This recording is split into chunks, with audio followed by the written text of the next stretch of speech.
Hello students, moving on to the next concept in determinants. See, try to understand this. We are given pair of linear equations in two variable. तो x plus y 3, 2x plus y is equal to 4. यहाँ पे इसका solution क्या है, बहुत easy है निकालना. अगर आप इन दोनों को सब्ट्रैक्ट करते हो तो यहाँ पे x बचेगा और 4 minus 1 is 4 minus 3 is 1. तो x is equal to 1. If you put x is equal to 1 over here, you'll get y is equal to 2. तो x is equal to 1, y is equal to 2 इसका solution है. तो unique solution है, एक common solution है इनका. अब आप डिटर्मिनेंट देखो, डिटर्मिनेंट 1 1 2 1. लेफ्ट हैंड साइड का जो x और y के कोएफिशिएंट्स है उनका अगर आप डिटर्मिनेंट देखो तो यहाँ पे 1 1 2 1, इसका जो वैल्यू है वो है -1. डेल्टा x अगर आप देखो, डेल्टा x कैसे निकाला जाता है, 3 4. इन वैल्यूज़ को आपको x के कोएफिशिएंट्स की जगह पे रखना है. तो 1 और 2 को रिप्लेस कर देगा 3 4. ये 1 और 2 की जगह पे आपको 3 4 लिखना है. बाकी y के कोएफिशिएंट सेम रहेंगे 1 1. अगर आप इसकी वैल्यू निकाल के देखो ये आता है -1. उसके बाद डेल्टा y डिटर्मिनेंट कैसे निकलेगा, आपको y के कोएफिशिएंट जो है उनको रिप्लेस करना है. तो ये 1 1 था, उसकी जगह पे 3 4 रखना है. x के कोएफिशिएंट्स वैसे ही रहेंगे, तो ये 1 2 हमने वैसे ही रखा, ये 1 1 को 3 4 से रिप्लेस कर दिया. अगर आप इसको कैलकुलेट करो ये आता है -2. क्रेमर्स रूल क्या कहता है कि x की वैल्यू क्या होगी, delta x by delta, y की वैल्यू होगी डेल्टा y बाय डेल्टा. तो delta x upon delta will get x as 1. Delta y by delta, तो -2 अपॉन -1 इज 2, पाई का वैल्यू 2. तो जो सॉल्यूशन हमने सॉल्व करके निकाला वही सॉल्यूशन हमको यहाँ से मिल रहा है. दिस इज क्रेमर्स रूल में क्या क्या ऑब्जर्वेशंस हमको दिख रही है कि जो x की वैल्यू आप निकालते हो, y की वैल्यू निकालते हो, डेफिनेटली ये जो डेल्टा है denominator term, it is not equal to 0. अभी तक हमको क्या दिख रहा है, डेल्टा नॉट इक्वल टू 0. तो क्या होगा कि डिनोमिनेटर फाइनाइट है. डिनोमिनेटर फाइनाइट होगा तो क्या होगा, x और y एग्जिस्ट करेंगे. डेल्टा x 0 हो या ना हो, डेल्टा y 0 हो या ना हो, बट बिकॉज डिनोमिनेटर एक फाइनाइट क्वांटिटी है, उसी वजह से क्या होगा कि x and y exist, they are unique. तो यूनिक सॉल्यूशन का अब ये कंडीशन है, याद रखो, डेल्टा शुड नॉट बी 0. इसका एक नाम है, this is known as consistent equations. जो दो इक्वेशंस दिए हुए थे, pair of linear equation in two variable, that is consistent. You have a unique and definite solution, and condition क्या है, delta should not be 0. Next case पे बढ़ते हैं. देखो x plus y 3, x plus y is equal to 4. अगर आप इनको plot करो तो ये क्या है, ये पैरेलल लाइन्स है. ओके, पैरेलल लाइन्स कभी भी इंटरसेक्ट नहीं करते, तो इनके बीच में कभी भी कोई कॉमन सोल्यूशन नहीं आएगा. तो ये केस किसका बना, नो सोल्यूशन का. नो सोल्यूशन के लिए अगर आप डेल्टा निकाल के देखो यहाँ पे डेल्टा क्या होगा, 1 1 1 1. दो रोज या दो कॉलम्स अगर सेम होते हैं डिटरमिनेंट के, तो उसका वैल्यू डेफिनेटली क्या होता है, 0. तो डेल्टा डेफिनेटली 0 आएगा जब कभी नो सोल्यूशन का केस होगा. ठीक है, एक और चीज़ अब देखते हैं, डेल्टा x निकाल के देखते हैं. तो डेल्टा x क्या कैलकुलेट होगा, ये 1 1 3 4 आ जाएगा, इस 1 1 की जगह पे 3 4, 1 1 सेम रहेगा. Delta x is -1. Delta y निकाल के देखो, डेल्टा y निकालने के लिए क्या करोगे, इसमें ये 1 1 की जगह पे 3 4 आएगा, तो 1 1 ये तो सेम रहेगा, यहाँ पे आएगा 3 4. अगर आप इसको कैलकुलेट करके देखो ये आता है 1. जब आप x कैलकुलेट करने जाओगे तो delta x by delta, delta x का वैल्यू आया -1, डेल्टा है डिनोमिनेटर में 0, डेल्टा y का वैल्यू है 1, डिनोमिनेटर में 0. जैसे ही डिनोमिनेटर में 0 आ गया, आप क्या बोलोगे, x and y does not exist, या तो इसका सोल्यूशन एग्जिस्ट नहीं करता. ऐसे टाइप के इक्वेशंस को बोला जाता है इनकंसिस्टेंट इक्वेशंस. इनकंसिस्टेंट मतलब जब सोल्यूशन एग्जिस्ट नहीं करता. तो सोल्यूशन एग्जिस्ट नहीं करता, इसके लिए कंडीशन क्या है, डेल्टा डेफिनेटली 0 होता है, एंड डेल्टा x नॉट 0 आया, डेल्टा y नॉट 0 आया. फाइन, ये आपको याद रखना है.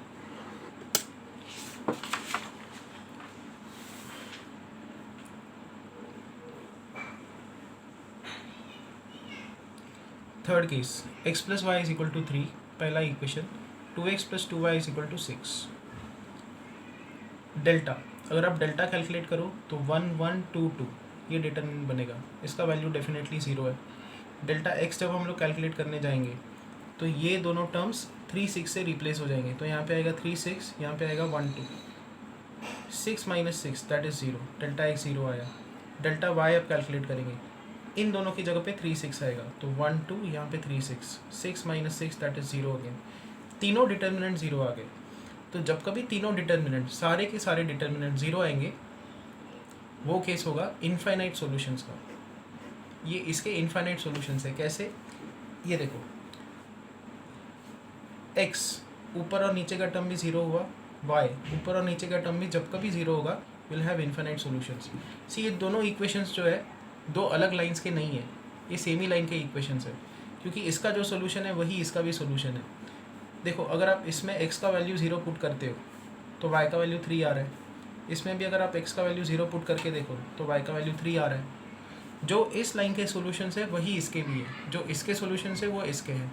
तो ये दोनों लाइंस जब आप प्लॉट करोगे तो वो क्या होंगे, कोइंसिडेंट लाइंस होंगे, coincident lines. So they have infinite solutions common between them. तो उसकी कंडीशन क्या है कि सारे डिटर्मिनेंट्स 0। फाइन, अब हम लोग यही जो आइडिया है ये 3 इक्वेशंस 3 अननोन्स पे एक्सटेंड करेंगे।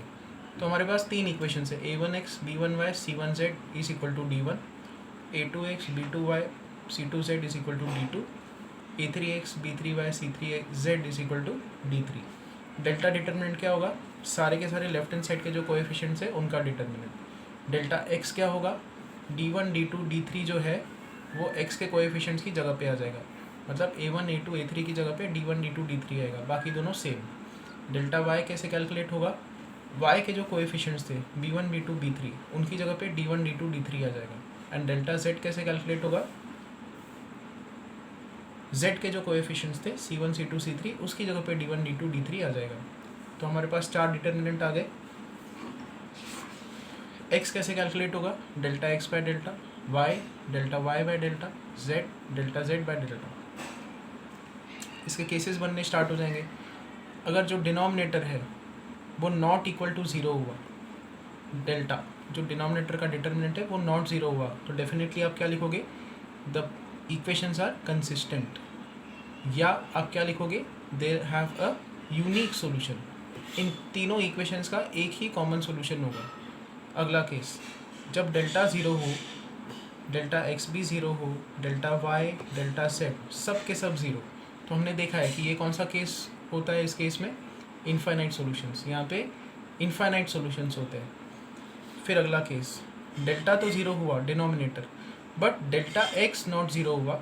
हो सकता है ये केस पॉसिबल है कि जहाँ पे delta x not equal to 0 हुआ but delta y delta z ये 0 हो गए।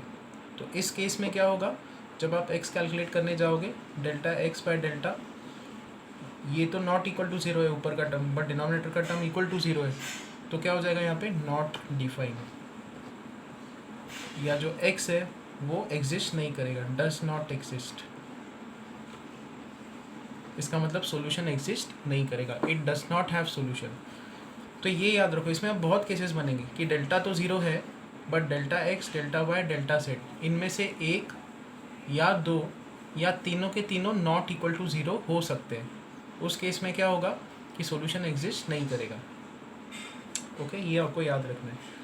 इसको कौन सा केस बोलोगे, नो सॉल्यूशन का केस। ऐसे बहुत केसेस बनाए जा सकते हैं जहाँ पर डिनोमिनेटर तो 0 है बट ऊपर का टर्म ज़रूरी नहीं है कि 0 हो, एक या एक से ज़्यादा। Fine,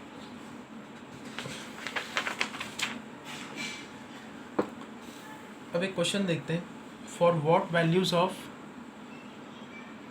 p and q this system of equations, linear equations in 3 unknowns has, पहला केस, यूनिक सॉल्यूशन। अगर आपको इनका यूनिक सॉल्यूशन चाहिए, यूनिक सॉल्यूशन के लिए डेल्टा क्या होना चाहिए, डेल्टा शुड नॉट बी 0 होना चाहिए।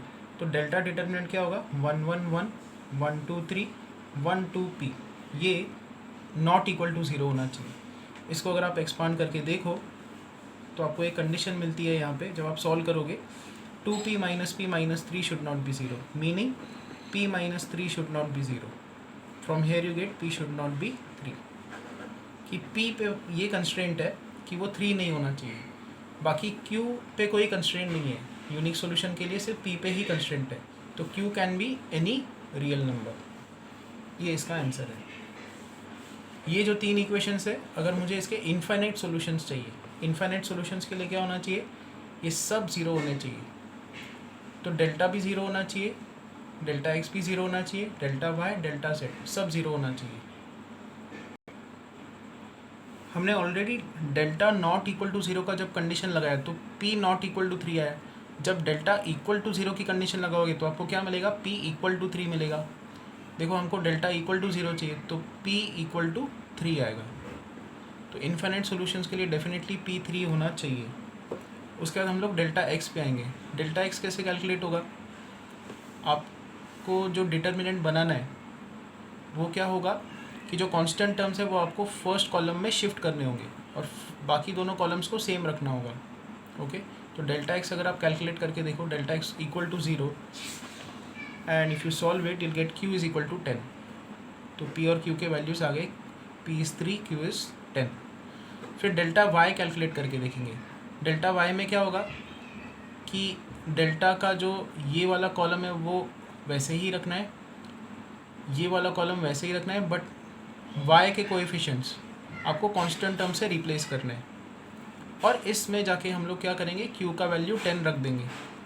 q का वैल्यू 10 रख के कैलकुलेट करके देखो तो डेल्टा y 0 आता है, तो मतलब ये q डेल्टा y को भी 0 बनाएगा. ऐसे ही आप डेल्टा z कैलकुलेट करके देखो, डेल्टा z में भी q का वैल्यू 10 पुट करके देखो, इसका भी वैल्यू 0 आता है. इसका वैल्यू क्यों 0 है, क्योंकि अगर आप 1 to 10 ये सेकेंड रो देखो और ये थर्ड रो ये सेम है, जब कभी दो रो सेम आते हैं तो इसका आंसर क्या होता है, 0. तो q is equal to 10, delta z को भी 0 बना रहा है. तो p इज इक्वल टू 3, तो p is equal to 3 and q is equal to 10. Delta को भी 0 बना रहा है, डेल्टा x को भी 0 बना रहा है, डेल्टा y को भी 0 बना रहा है एंड डेल्टा z को भी 0 बना रहा है. मतलब वो आपको इनफाइनाइट सॉल्यूशंस बना के दे रहे हैं ये दोनों values. Third case is no solution. No solution के लिए क्या होना चाहिए, डेल्टा तो 0 होना ही चाहिए. तो नो सॉल्यूशन का जो केस है उसके लिए डेफिनेटली डेल्टा जो डिनोमिनेटर का डिटर्मिनेंट है वो 0 होना चाहिए. Delta x, delta y, delta z इन तीनों में से एक भी अगर नॉन ज़ीरो हुआ तो नो सॉल्यूशन का केस बन जाता है. तो डेल्टा इक्वल टू 0 के लिए p इज इक्वल टू 3 होना चाहिए. अब अगर आप delta x not equal to 0 का कंडीशन लगा दो और उसका डिटर्मिनेंट सॉल्व करके देखो, delta x not equal to 0 will get q not equal to 10. Same अगर आप delta y not equal to 0 का कंडीशन लगा के देखोगे तो आपको यही मिलेगा, q नॉट इक्वल टू 10. इसको भी सॉल्व करके देखोगे तो q नॉट इक्वल टू 10. तो एक ही कंडीशन निकल के आती है कि p3 होना चाहिए, q नॉट इक्वल टू 10 जब कभी होगा तो वो जो 3 इक्वेशंस थे उनका सॉल्यूशन नहीं बनेगा, they won't have a solution. उसके बाद आती है condition of consistency of 3 linear equations in 2 unknowns. क्या मीनिंग है इसका, ये देखो. जब कार्टेशियन कोऑर्डिनेट सिस्टम में 2 अननोन्स, ठीक है, 2 अननोन्स मतलब Cartesian coordinate system, x and y दो ही कोऑर्डिनेट्स हमको लेने, दो कोऑर्डिनेट एक्सिस हमको लेने. तो जब एक लाइन है और दूसरी लाइन है वो इंटरसेक्ट करेंगे, चलो ये इंटरसेक्टिंग लाइन से, तो कंडीशन क्या है कि तीसरी लाइन भी इंटरसेक्ट करते हुए इनको जाएगी. That three lines are collinear, मतलब एक ही पॉइंट से जाती हुई 3 लाइन्स है. इसकी कंडीशन, इसको हम लोग बोलेंगे condition of consistency of 3 linear equations in 2 unknowns. तो इस इक्वेशन को देखो, दो ही अननोन्स है, a1x plus b1y plus c1 is 0, a2x b2y plus c2 is 0, a3x b3y plus c3 is 0. Unknowns दो ही है. तो हमको ये देखना है कि ये तीनों जो लाइन्स है ये एक ही पॉइंट से जा रही हों, इसकी कंडीशन क्या है. तो हम लोग क्या करेंगे, बहुत लंबा डेरिवेशन है इसका, वो नहीं करेंगे हम डायरेक्टली एक थोड़ा स्मार्ट अप्रोच लगाएंगे. 1,2 से जाने वाले कितने लाइन्स है? इन्फिनिट लाइन्स है, ठीक है। एक पॉइंट है, उससे इन्फिनिट लाइन्स जाएंगे, तो इन्फिनिट में से 3 लाइन्स तो हम लोग निकाल सकते हैं। कैसे निकालेंगे? देखो, x और y कोऑर्डिनेट को ऐड करो, तो x प्लस वाई क्या होगा? 3, तो ये एक लाइन है, डेफिनेटली ये पॉइंट इस पे लाई करता है।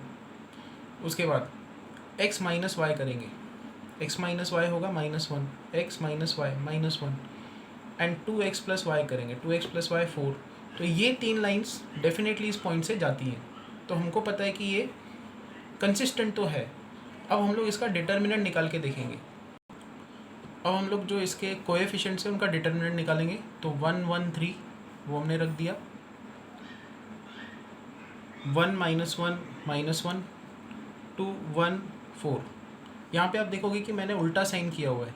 सी, आप 3 को लेफ्ट साइड पे शिफ्ट करोगे तो होगा -3, -1 को लेफ्ट साइड पे शिफ्ट करोगे तो +1, और 4 को लेफ्ट साइड पे शिफ्ट करोगे तो -4, तो -3 1 4, -3 1 -4। ये कोएफिशिएंट्स भी रख सकते हो, या ये जो राइट साइड पे तीनों के तीनों कोएफिशिएंट्स है वो भी रख सकते हो, कोई प्रॉब्लम नहीं है कि सारे के सारे कोएफिशिएंट्स या तो राइट पे होने चाहिए या तो लेफ़्ट पे होने चाहिए। यहाँ पे सारे राइट पे हैं, मैंने लेफ़्ट पे करके फिर डिटर्मिनेंट लिखा है। आप राइट पे ही रख के उसको निकाल सकते हो, नॉट एन इशू। अब अगर आप इस डिटर्मिनेंट का वैल्यू निकाल के देखो तो वो आता है 0, और ये हमेशा होगा। अगर आप एक ही पॉइंट से जाने वाले 3 लाइन्स निकालोगे और उनके कोएफिशिएंट्स का डिटर्मिनेंट निकालोगे तो वो हमेशा 0 आता है। तो कंडीशन क्या आएगी कि ये तीनों लाइन्स कंसिस्टेंट हो। इसकी कंडीशन क्या है? A1 B1 C1, A2 B2 C2, A3 B3 C3, ये होना चाहिए 0। ओके, तो यहाँ पे ये टॉपिक ख़त्म होता है। अब नेक्स्ट लेक्चर में मैं सेशन एक्सरसाइज 3 के जो रिलेटेड सम्स है इन कंसेप्ट से, क्या क्या हमने देखा कि 3 इक्वेशंस कंसिस्टेंट, क्रेमर्स रूल से सब कुछ डिराइव किया गया है। कंसिस्टेंट हुई तो एक सॉल्यूशन होता है। इसके लिए कंडीशन क्या है? Delta should not be 0। उसके बाद नो सॉल्यूशन की कंडीशन क्या है? नो सॉल्यूशन के लिए डेल्टा इक्वल टू 0 होना चाहिए, और डेल्टा एक्स या डेल्टा वाई या डेल्टा जेड, इनमें से, इन तीनों में से एक या दो या तीनों नॉट इक्वल टू 0 हुआ तो नो सॉल्यूशन का केस बनता है। और तीसरा केस क्या था? Infinite solutions. इन्फाइनाइट सॉल्यूशंस के लिए delta x, delta y, delta z सब 0 होना चाहिए। ये और कंडीशन ऑफ कंसिस्टेंसी, ये आपको क्लियर होना चाहिए, तो आप सेशन एक्सरसाइज के जो क्वेश्चंस है वो कर पाओगे। Thank you.